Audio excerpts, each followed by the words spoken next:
The sun had barely risen over the naval training compound when Captain Morris noticed her standing near the gates, a slender woman in jeans and a plain gray hoodie, clutching a visitor's badge in her trembling hand. He assumed she was lost. Everyone did. Visitors didn't belong on the obstacle field where the SEAL candidates trained, especially not during the record trials. But what happened that morning would burn itself into the base's history, because within the hour, that same quiet woman would shatter a record that had stood untouched for 10 long years. Before I tell you what happened next, tell me in the comments where you're rewatching from. I love knowing who's listening. Her name was Ava Carter. To most of them, she looked like someone's wife, maybe a journalist or a volunteer who'd wandered into the wrong zone. No one saw the tension in her knuckles, the slight tremor in her breathing, the weight of a decision she'd been carrying for years. The air smelled of salt and iron as she approached the training officer. "I'd like to attempt the course," she said quietly. The officer blinked, then smirked. "Ma'am, this course isn't for spectators. It's for active trainees." A few SEALs nearby chuckled. "She's serious?" one whispered. "Maybe she wants a tour." Ava didn't flinch. "I know the course," she replied. "Every rope, every wall." The officer frowned, glancing at her visitor badge again. Then reluctantly, he waved toward the field. "Fine, but we don't stop the clock for visitors." The whispers grew louder. Some laughed outright. Others folded their arms, curious. When Ava stepped onto the field, silence began to creep in. Obstacle course, a brutal, sun-baked arena of ropes, steel, and mud stretched before her like a battlefield from her past. Because few there knew that 5 years ago, Ava Carter had been one of them. A SEAL trainee, a name once whispered in admiration, and the only woman to ever make it through Phase 1 before an injury forced her out. She'd vanished quietly afterward. No farewell, no complaint, just silence. But today that silence was ending. The timer beeped. She sprinted forward. At first no one paid attention. They'd seen men fail this course within minutes. But Ava's pace was surgical, deliberate, fluid, relentless. Every movement carried memory, precision, and pain.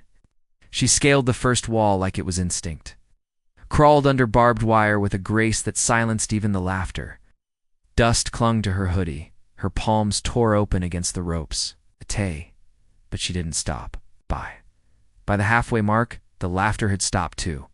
"She's fast," one of the SEALs muttered. "She's faster than that," another whispered. Captain Morris leaned forward, eyes narrowing. He remembered that name now, Ava Carter. The dropout who had never officially failed, only disappeared. When she reached the rope climb, the hardest segment, she hesitated for half a second. The same obstacle that had ended her training years ago loomed above her, 20 feet of coarse rope swaying in the wind. Her fingers quivered.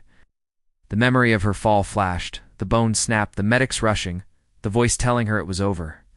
But this time, she whispered something under her breath and started climbing. Hand over hand, step by step. The crowd's murmurs fell into stunned silence as she reached the top. Then, with a single swing, she descended perfectly, landing hard, rolling forward, and sprinting into the next challenge. The stopwatch ticked. Her breath grew ragged. 8. But her eyes burned with purpose. By the final stretch, even the seasoned SEALs were shouting, "Go. Come on. Push it, Carter." And when she dove across the finish line, the timer blared 6 minutes, 48 seconds. For a heartbeat, no one moved. Then someone checked the record board and froze. She had just beaten the fastest male record by 4 seconds. The field erupted. The laughter that had mocked her was now replaced by stunned applause and disbelief. Captain Morris approached her slowly. "That record's been untouched for a decade," he said, almost reverently. "Why come back now?" Ava looked at him, dirt streaked across her face, and smiled faintly. "'Cause unfinished business doesn't disappear, Captain. It waits until you're brave enough to finish it." The crowd quieted. Even the cockiest SEALs looked down, humbled. Later, as she sat on the field, watching the sunset bleed across the horizon, a few of the trainees came up to her. One of them, a young recruit, said softly, "Ma'am, I didn't believe women could do what we do. I was wrong." Ava smiled, wiping a line of blood from her palm. "It's not about men or women," she said. "It's about heart. The uniform just shows who has enough of it." The wind carried her words across the field like a quiet anthem. Because strength doesn't shout, it endures. And respect isn't given, it's earned.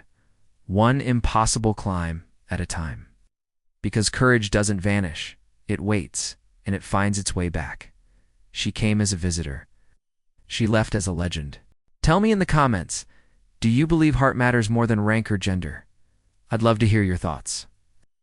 If you enjoyed this story, subscribe to Whispered Words for more cinematic tales of courage, kindness, and quiet power, where the human spirit always finds its voice.